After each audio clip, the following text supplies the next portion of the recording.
شہید کربلا ہے یہ، رسول کی دعا ہے یہ۔ صرف مسلمان کے پیارے ہیں حسین، جرخے نوع بشر کے تارے ہیں حسین۔ انسان کو بیدار تو ہو لینے دو، ہر قوم پکارے گی ہمارے ہیں حسین۔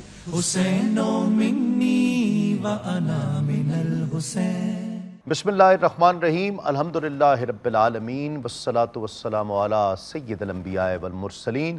ناظرین اکرام السلام علیکم۔ پاکستان ٹیلی ویژن سینٹر کراچی سینٹر کی محرم الحرام کی خصوصی نشریات ہمارے ہیں حسین کے ساتھ تسلیم احمد صابری حاضر خدمت ہے۔ ناظرین اکرام، کائنات میں ہر شخص، ہر مسلمان ایمان والا اس پر فخر کرتا ہے کہ اسے نماز، روزے کی سعادت حاصل ہو، جبین سجدوں کی لذت حاصل کریں، رکوع و سجود ہوں، رب کی بارگاہ میں جھکے، عبادات کرے اور اس پر ناز ہو کہ اللہ رب العزت نے، اور اللہ کا شکر ادا کرے کہ اللہ رب العزت نے اسے یہ توفیق عطا فرمائی۔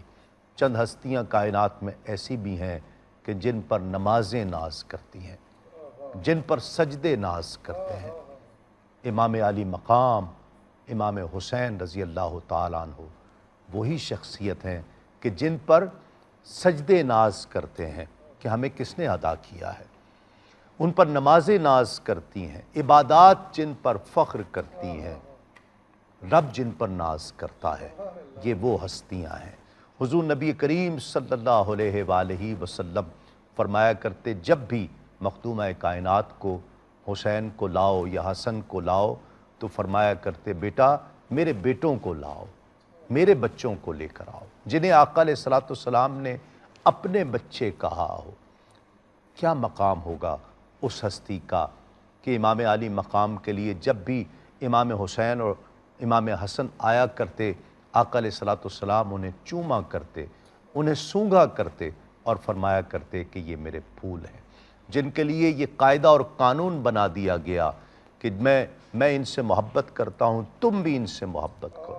جو ان سے محبت کرے گا وہ مجھ سے محبت کرے گا، جو مجھ سے محبت کرے وہ رب سے محبت کرے گا، جو ان کا بغض رکھے اس نے مصطفیٰ سے بغض رکھا، اور جس نے مصطفیٰ سے بغض رکھا اس نے خدا سے بغض رکھا۔ کیا آج ہم عقیدت نظر کریں، محبت نظر کریں، محبت اور عقیدتوں کا خراج اس ہستی کو پیش کر کے ہم اپنی زبانوں کو مزین کریں اس ذکر کے ساتھ اور اس نور کے ساتھ منور ہو جائیں۔ ہم سب ہم اپنے آپ کو بہت بلند مقام پر محسوس کرتے ہیں جب ہم حسین کا ذکر کرتے ہیں۔ ہمارے ساتھ تشریف فرما ہے آج بہت ہی ممتاز محترم شخصیات، ممتاز عالم دین، ممتاز اسکالر جناب علامہ زہیر عابدی صاحب۔ السلام علیکم عابدی صاحب، بہت شکریہ آپ تشریف لائے۔ ممتاز عالم دین، ممتاز اسکالر، ممتاز تحقیق نگار مفتی اعجاز بشیر صاحب ہمارے ساتھ تشریف فرما ہیں، آپ کا بھی بہت شکریہ۔ جزاک اللہ۔ اور ان کے ساتھ ممتاز عالم دین، ممتاز مفتی جناب مفتی محمد اسحاق مدنی صاحب، السلام علیکم، آپ کا بھی بہت شکریہ۔ ممتاز و معروف محترم ثنا خاں، آپ سب کے جانے پہچانے جناب شہریار طارق صاحب ہمارے ساتھ تشریف فرمائیں، السلام علیکم، آپ کا بھی بہت شکریہ۔ آغاز کرتے ہیں عابدی صاحب، الحسین منی و انا من الحسین، سرکار کا فرمان، حسین مجھ سے ہے، میں حسین سے، کیا مراد ہے اس سے؟ بسم اللہ الرحمن الرحیم۔ یہ قول رسول بڑے سر لیے ہوئے ہے، بڑے راز لیے ہوئے ہے، بڑی عظمت کا حامل ہے، اس لیے کہ آپ نے ہمیشہ یہ سنا ہوگا کہ باپ کہے بیٹا مجھ سے ہے، یا دادا کہے کہ پوتا مجھ سے ہے۔ جی ہاں، یہ واحد کلام ہے جس میں نانا نواسے کے لیے کہہ رہا ہے کہ میں حسین سے ہوں۔ یہاں تک تو بات سمجھ میں آتی ہے کہ حسین مجھ سے ہے، میرا نواسا ہے، میری بیٹی کا بیٹا ہے۔ حسین مجھ سے ہے، یہ بات واضح ہو گئی، لیکن میں حسین سے ہوں، یہ بات ہے نظریے کی، دین کی، رسول کے اس کلمے کی، محمد الرسول اللہ صلی اللہ علیہ وآلہ وسلم، یعنی امام حسین کی قربانی سے آج اذانوں میں نام محمد رسول اللہ گونج رہا ہے اور دین باقی ہے، اسلام باقی ہے، حقہ کے بنا الہ است حسین، حسین بنیاد ہے، ورنہ شاید اور کوئی صورتحال ہوتی، لیکن جو بظاہر صورتحال ہوتی وہ شاید دین کی یہ شکل نہ ہوتی۔ اور پوچھا کسی نے امام زین العابدین علیہ السلام سے کہ کیا رہا، یزید جیت گیا، کون جیتا؟ تو امام نے کہا کہ ابھی تھوڑی دیر میں اذان ہونے والی ہے، جب اذان ہو تو تجھے پتہ چل جائے گا کہ کون جیتا۔ یعنی اذان میں محمد رسول اللہ کا نام آنا۔ گویا یزید کی دشمنی امام حسین سے نہیں، یزید کی دشمنی محمد مصطفیٰ سے تھی، دین الہی سے تھی، توحید سے تھی۔ ایک سوال لوگ اکثر کرتے ہیں کہ صاحب امام حسین کی شہادت سے فائدہ کیا ہوا، ملا کیا، حاصل کیا ہوا؟ امام حسین نے سب کو لٹا دیا۔ تو بات صرف اتنی سی ہے کہ جس وقت یزید تخت پر بیٹھا اس وقت ایک بہت بڑی دنیا، بہت بڑے علاقے پر اسلام کے نام کی حکومت تھی، اور یہ سارے مسلمان یزید کو امیر المومنین کہہ رہے ہیں۔ امام حسین کی شہادت کا ایک بڑا فائدہ یہ ہوا کہ وہ یزید جسے امیر المومنین کہا جا رہا تھا، اسے نہ صرف مسلمان بلکہ غیر مسلم بھی لعنت اللہ علیہ اور ظالم شمار کرنے لگے۔ اور امام حسین کی شہادت نے یہ بتا دیا کہ دین اگر لینا ہے تو حسین کے پاس ملے گا، یزید کے پاس نہیں ملے گا۔ دین ملے گا تو اولاد رسول کے پاس ملے گا، نواسہ رسول کے پاس ملے گا۔ اس کردار کو دیکھو جو حسین کا کردار ہے، اس کردار میں تمہیں دین نظر آئے گا، اس کی تعلیمات میں تمہیں دین نظر آئے گا، یزیدیت میں تمہیں دین نظر نہیں آئے گا۔ صحیح۔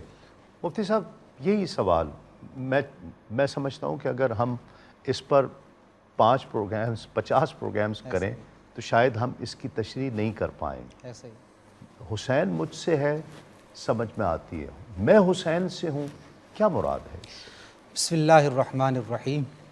سب سے پہلے تو دیکھیں سیدی اعلیٰ حضرت فرماتے ہیں ایک سینے سے مشابہ ایک وہاں سے پاؤں تک، حسن سبتین ان کے جاموں میں ہے نیما نور کا، سبحان اللہ۔ صاف شکل پاک ہے دونوں کے ملنے سے آیا، خط توأم میں لکھا ہے یہ دو ورقہ نور کا۔ سبحان اللہ۔ تو یہ جو منیت ہے وہ حسین میں بھی تقسیم ہوئی ہے اور حسن میں بھی تقسیم ہوئی ہے۔ بے شک۔ تو یہ جو 2 تنویریں باغ رسالت سے نکلی ہیں اور معدن رسالت سے نکلی ہیں، ان دونوں نے اسلام کے دھارے کے اندر آنے والے نفاق کو، آنے والے فتنہ بغاوت کو کچل کے رکھا۔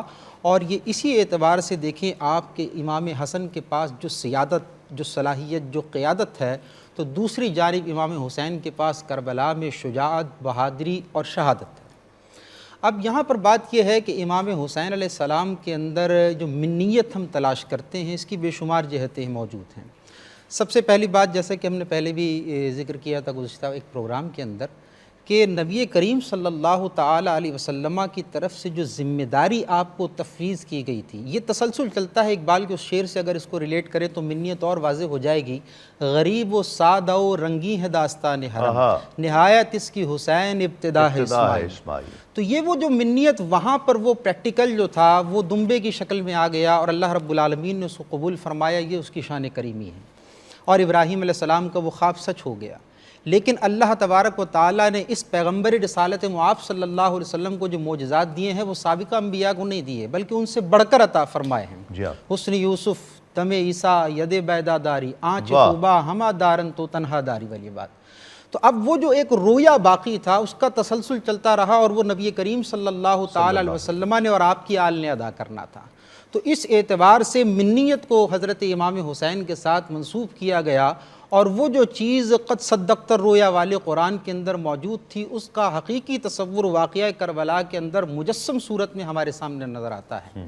تو نبی کریم صلی اللہ علیہ وسلم کے اس نواسے نے نہ صرف اپنی شباہت کے ساتھ نبی کریم علیہ السلام کی امانت کو جو ہے وہ ادا کیا، بلکہ اپنے کردار کے ساتھ، اپنے وقار کے ساتھ میدان کربلا میں اس فریضے کو بھی پایہ تکمیل تک پہنچایا۔ تو منیت یہ ہے کہ وہ جتنی چیزیں باقی رہ گئی تھیں جو موجود، جیسے کہ سری اور جہری شہادت کی بات ہے، تو وہ ایک چیز موجود تھی، اس کا تسلسل آ کر حسنین کریمین پہ چلتا ہے۔ اور بہت ساری ایسی چیزیں ہیں کہ جس کا اجتماع ان دونوں حضرات میں ہوتا ہے، تب یہ مجسم صورت اسلام کے اندر ہمارے سامنے ایک ایسا راہ عمل پیش کرتی ہے کہ جس کی بنیاد پر ہم اسلام اور منافقت کے درمیان فرق کرتے ہوئے اسلام کی اصل بنیادوں کو سیکھ سکتے ہیں اور سمجھ سکتے ہیں۔ صحیح، یقیناً۔ مفتی صاحب کیا کہتے ہیں قرآن مجید میں رب تعالیٰ نے اور آقا علیہ الصلوۃ والسلام کے فرمودات میں ہمیں کیا مدح ملتی ہے، کیا مناقب ملتی ہیں امام عالی مقام کی؟ بسم اللہ الرحمن الرحیم. بہت شکریہ. دیکھیں قرآن پاک میں 3 آیات ہیں جن کا براہ راست تعلق اہل بیت اطہار سے ہے. پہلی آیت مبارکہ قل لا اسألکم علیہ اجرا الا المودۃ فی القربہ، آیت مودت کہلاتی ہے. دوسری آیت مبارکہ انما یرید اللہ لیذھب عنکم الرجس اہل البیت، یہ اہل بیت اطہار سے متعلق براہ راست اس کا ذکر کیا جاتا ہے.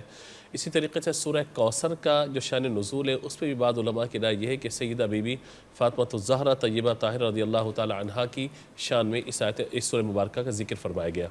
تو یوں جب ان آیات کو ہم دیکھتے ہیں تو یہاں پہ ہمیں براہ راست اہل بیت اطہار کی شان اور ان کی تعظیم نظر آتی ہے. اچھا اب 2 چیزیں یہاں پر ہیں. ایک تو یہ ہے کہ اہل بیت اس کے ایک وسیع تصور ہے جس میں نبی پاک علیہ الصلوۃ والسلام کے گھر والے بھی آ گئے، اہل بیت سکنا اور دیگر لوگ بھی اہل بیت کے اندر شامل ہو گئے. لیکن اگر خاص ہم حسنین کریمین حضرت علی و فاطمہ رضی اللہ تعالی عنہم کی بات کریں تو نبی پاک علیہ الصلوۃ والسلام میں آیت مباہلہ جب نازل ہوئی ہے تو جب اس میں فرمایا گیا کہ انفسنا و انفسکم، یعنی اپنی جانوں کے ساتھ آؤ، ابناءنا ابناءکم و نساءنا و نساءکم، تو نبی پاک علیہ الصلوۃ والسلام اپنے ساتھ حضرت علی کو لے لیتے ہیں. گویا کہ انفسنا و انفسکم کی بات آ جاتی ہے یہاں پہ اپنے نفسوں کے ساتھ، اور و نساءنا و نساءکم میں حضرت سیدہ بی بی فاطمہ الزہرا رضی اللہ تعالی عنہا کو لے لیتے ہیں ساتھ میں. اور پھر ابناءنا و ابناءکم جو یہاں ذکر ہے دونوں شہزادوں کو لے لیتے ہیں. سبحان اللہ. تو یہ اس آیت کی تفسیر ہے کہ جو ہمیں ایک مجسم صورت میں نظر آتی ہے کہ قیامت تک کچھ بھی آپ بات کرتے رہیں، عمل جو پیارے مصطفیٰ نے کیا ہے وہ اس آیت مبارکہ کی تفسیر بن گئی ہے. کیا بات، سبحان اللہ. اور وہ لے کر آئیں. پھر دوسری یہاں پہ ایک بات اور جو میں عرض کروں صاحبان ذوق کے لیے، وہ یہ کہ آپ یہ دیکھیں یہاں سارے جمع کے صیغہ استعمال ہونے اور یہ افراد واحد آ رہے ہیں یا تثنیہ افراد ہے اور جمع کا صیغہ آ رہا ہے. یہاں پہ اللہ تبارک و تعالی نے نبی پاک علیہ الصلوۃ والسلام پر اس آیت مبارکہ کو نازل فرمایا اور یہ مباہلہ تھا اور پوزیشن یہ ہے، حالت یہ ہے، صلاحیت یہ ہے. نبی پاک علیہ الصلوۃ والسلام ان نفوس قدسیہ کو لے کے گئے ہیں جنہیں اہل قصا بھی کہا گیا، جی ہاں، چادر تطہیر والے بھی کہا گیا اور 5 تن پاک بھی کہا گیا ان کو. واہ واہ واہ. اور اہل بیت میں تو ازواج بھی آ گئی، اولاد بھی آ گئی، دیگر بھی آ گئے، مگر 5 تن میں یہ 5 افراد ہی ہیں. واہ واہ واہ. اور یہی 5 ہیں. واہ. لہٰذا اب ہمیں اس کو سمجھنا ہے کہ ایک ایک ہستی اپنے اندر اتنی جامعیت رکھتی ہے کہ سیدۃ نساء العالمین تنہا وہاں موجود ہے لیکن جو ہے وَنِسَاءَنَا وَنِسَاءَكُمْ کی عملی تفسیر وہاں پر موجود ہے. سب کی نمائندگی کر رہی ہے. 2 شہزادے موجود ہیں، 2 شہزادے موجود ہیں. اب وہ جمع کا صیغہ کم از کم 3 پر اس کا اطلاق ہوگا، جمع قلت پر کم از کم. انتہا کی بات ہم نہیں کرتے، کم از کم کی بات ہم کریں تو یہاں پہ 3 افراد ہوں تو پھر جمع کا صیغہ استعمال ہو. لیکن 2 شہزادے اس حیثیت میں موجود ہیں جنہیں فرمایا گیا کہ سیدہ شباب اہل الجنہ، تو وہاں پہ وہ ان کی نمائندگی کر رہے ہیں. حضرت علی اپنی ذات کے اندر انفسنا و انفسکم موجود ہے، کیونکہ میرے آقا علیہ الصلوۃ والسلام نے فرمایا کہ ہر کسی کی ایک ذریت اور ایک صلب ہوتا ہے اور وہ بیٹی سے نہیں ہوتا، بیٹے سے ہوتا ہے، مذکر سے.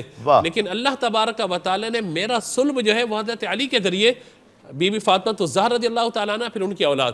اور اسی کو اس حدیث سے بیان کیا نبی پاک علیہ الصلوۃ والسلام نے. حضرت عبداللہ بن عباس رضی اللہ تعالیٰ عنہما روایت کرتے ہیں، مرفوعاً آپ سے روایت ہے، کہتے ہیں کہ نبی پاک علیہ الصلوۃ والسلام فرمایا انا شجرھا، میں ایک درخت ہوں. حضرت فاطمہ اس کے پھل کی ابتدائی حالت ہے، حضرت علی اس پھل کو منتقل کرنے والے، حسن و حسین اس کے پھول ہیں، اور جو ان سے محبت کرنے والے ہیں وہ اس درخت کے ورق ہیں، اس درخت کے پتے ہیں. اور کہا یہ بھی جنتی ہیں اور جو درخت کے پتے ہیں وہ سب کے سب جنتی ہیں. سبحان اللہ. تو یہ شان اہل بیت اطہار. بیدم یہی تو 5 ہیں مقصود کائنات، خیر النساء حسین و حسن مصطفیٰ علی. شہریار طارق ہمارے ساتھ تشریف فرما ہے. بسم اللہ. منقبت کون سی پیش کریں گے؟ جو گفتگو اس وقت ماشاءاللہ علماء کی رہی اور آپ نے جو پہلا سوال اٹھایا اور پھر مفتی صاحب نے جہاں وائنڈ اپ کیا تو ایک کلام میرے ذہن میں آ رہا ہے. تو بسم اللہ. عشق من صرف علی ہے یا علی کے بیٹے، عشق من صرف علی ہے یا علی کے بیٹے.